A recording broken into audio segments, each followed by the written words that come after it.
klinike, Anila Kalleshi, Përshëndetje, për të na folur në mënyrë më të detajuar për dietat që duhet. Fillimisht, mirë se na erdhe, Mirë se gjitha. dhe na trego pak për osteoporozën, pse quhet ajo sëmundja e heshtur?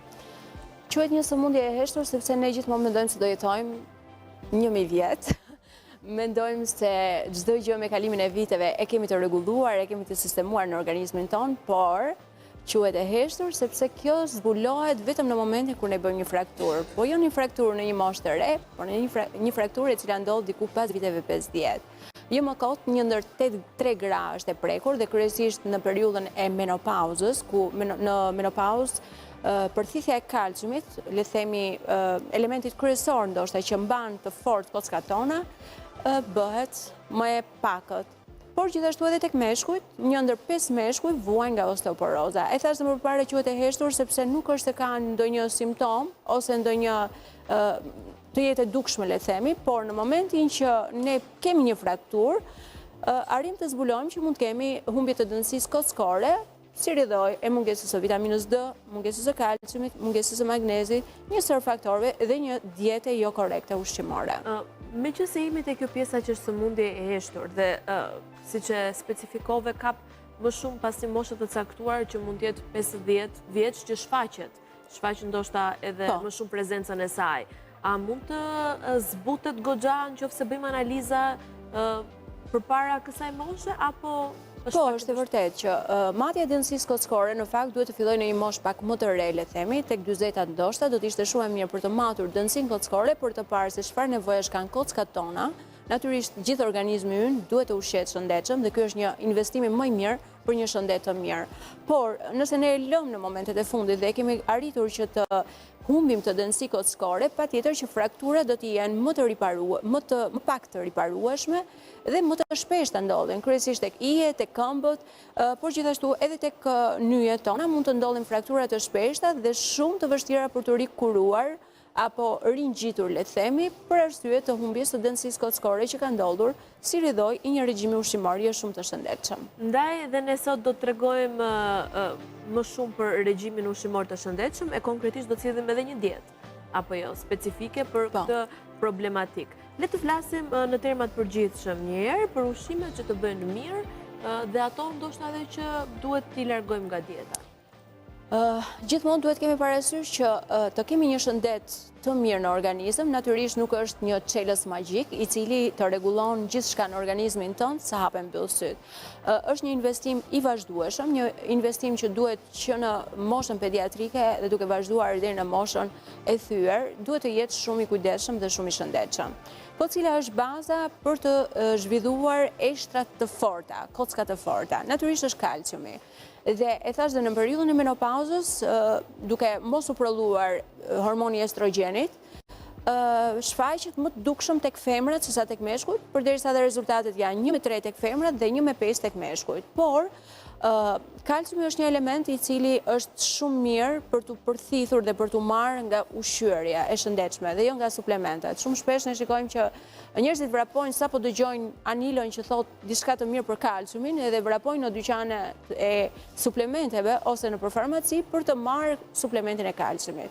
Çdo gjë duhet të jetë monitoruar, ashtu siç e tha dhe ju më përpara, është shumë e mirë për të bërë një analizë të kalciumit, të niveleve të kalciumit, të vitaminës D, por edhe të magnezit dhe për të përcaktuar eksaktësisht vlerat që ne duhet të marrim të këtyre suplementeve nëse bëhen si suplemente, por thash unë jam gjithmonë ekstremisht kundra në marrjen e suplementeve, natyrisht të prodhuara sintetikisht, por të marrim nëpërmjet ushqyerjes korrekte. Dhe kalciumi është një burim shumë i mirë, i gjendshëm, lehtësisht tek bylmetrat kryesisht, janë të gjithë llojet e djathtrave, qumshtrave, kosi, kefiri, janë një element shumë i fuqishëm, le themi, për të na dhënë sasinë e kalciumit të duhur në organizëm. Por gjithashtu edhe vezët janë një burim tjetër shumë i mirë i kalciumit, sidomos për ata që vuajnë nga osteoporoza, lëvozhga e vezës që ne e hedhim gjithmonë, do të ishte shumë e mirë të bluheshe shumë imët dhe të përdoreshe shumë shpesh, le themi, në kefirin, në kosin,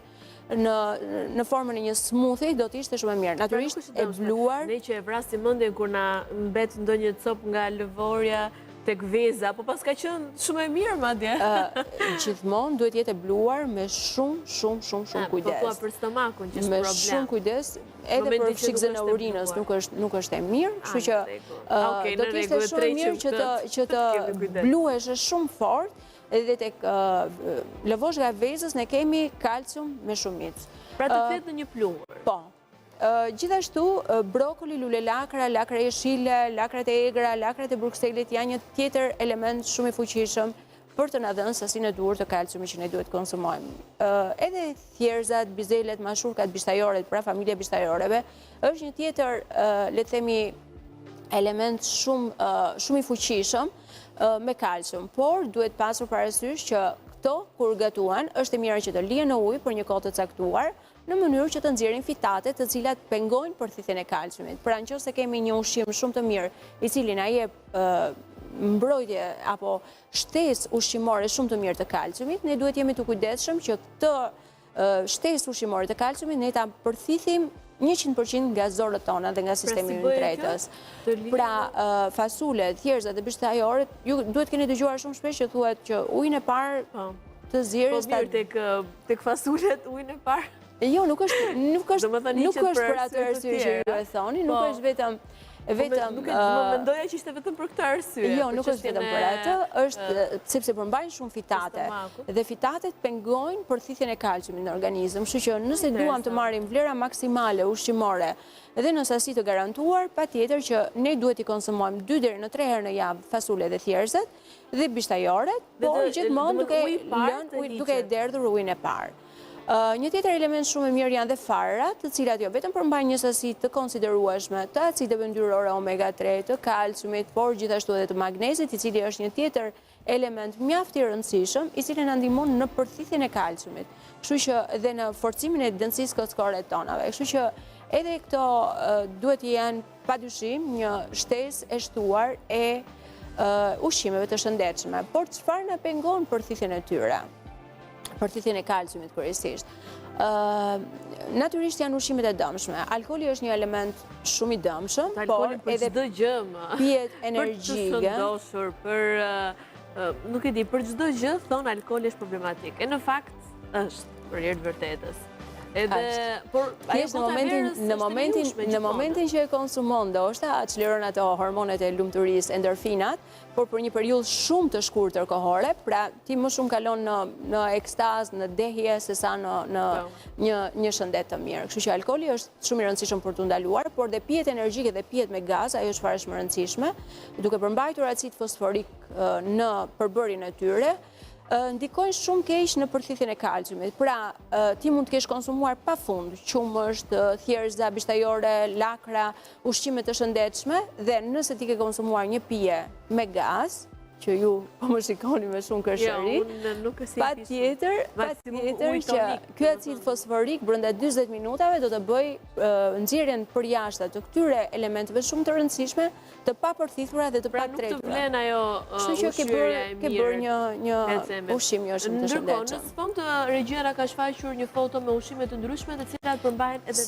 Salmoni dhe sardelet janë një tjetër element shumë i fuqishëm për sasinë e kalciumit, por gjithashtu edhe për vitaminën D. Madje sardelet këshillohet që të konsumohen me ato halat e tyre, pasi përthithja e ushqimit është shumë e mirë. Gjiza, kefiri, siç e shikoni aty, përsëri janë një tjetër element shumë i shëndetshëm. Por mos harroni, kockat tona janë të fuqishme vetëm në rastin kur ne jo vetëm ushqejmë shëndetshëm, por bëjmë dhe një stil jetese të shëndetshëm. Aktiviteti fizik i ndihmon shumë mirë kockat tona që të forcohen dhe natyrisht një aktivitet fizik gradual, pra duke filluar fillimisht si një sport ndoshta dhe më pas duke vazhduar edhe me pak pesha, do të ndihmonte performancën tonë fizike, por natyrisht dhe përthithjen e kalciumit dhe eshtra të forta, të cilat do t'i rezistonin frakturave dhe me kalimin e viteve do t'ishin ato baza kryesore e një shëndeti të mirë. Bëre mirë që specifikove këtë pjesën që duhet edhe aktiviteti fizik që të japi atë efektivitetin më të madh e të ndikojë për mirë tek ne, duhet të vi gradualisht. Ka individ, për shembull dhe unë në momente të ndryshme të jetës, kam menduar që të filloj fuqishëm, si që mund të themi. Pra, e nis një aktivitet dhe ke atë pasionin edhe zgjedhjen për ta vazhduar më fort dhe ti jep ndoshta ritmin më shumë se ç'duhet, por është e gabuar.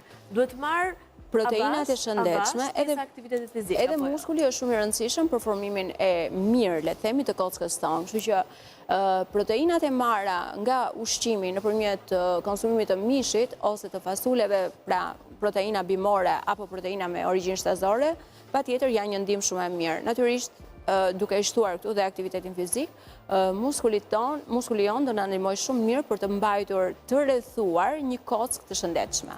E ndërkohë në kemi të shfaqur në ekran, në LED, dietën, ose më saktë shtyllat e dietës për kocka të forta.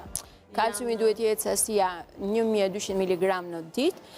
Gjithmonë duhet kemi parasysh që këto janë vlerat të cilat, le themi, është shumë e rëndësishme që të jenë të monitoruara fillimisht, sepse nëse marrim, e thash dhe më parë, nëse ne vrapojmë që të marrim kalcium dhe vitamin D të pa kontrolluar, ne mund të shkaktojmë edhe gur në veshka, nëse këto të dyja janë në vlerë optimale apo maksimale. Nevojat ditore për kalcium janë 1200 mg në ditë, diku për moshat më të mëdha se 50 vjeç, dhe burimet kryesore janë kosi, kefiri, pra bylmetrat, sardelet dhe salmoni, bajamet dhe frutat e thata janë një tjetër element shumë i shtuar. Vitamina D duhet diku 400 njësci në ditë, nëse ne kemi në gjendje normale vitaminën D, por nëse ne kemi në deficiencë, patjetër që mund të jetë akoma më shtuar kjo vitamin, duke u marrë në 2000 deri në 4000 njësci. Por kemi parasysh, vitamina D është një vitaminë e cila përthithet nëpërmjet rrezeve të diellit, nëpërmjet dhe sintetizohet nëpërmjet lëkurës tonë. Kështu që nëse ne këtë vitaminë D ne e marrim nëpërmjet ushqimit, por natyrisht edhe nëpërmjet diellit, patjetër që e kemi suportuar dhe ndihmuar shumë mirë. Disa ditë në plazh me ushqim deti, me pak salmon. Salmoni, sardelet do të ishin një dozë fantastike. Kujdes për gurët në veshka, nëse ne marrim në sasi më të madhe se ç'duhet, sasinë e kalciumit ose të vitaminës D, patjetër që ne mund të krijojmë edhe gurët në veshka, këto që mund të na prishin, le të themi, ekuilibrin e një diete të shëndetshme. Ndërkohë, shoh tek tabela që specifikohet çfarë duhet të shmanget, ku e përmendëm pak më parë alkolin, por është edhe kripa.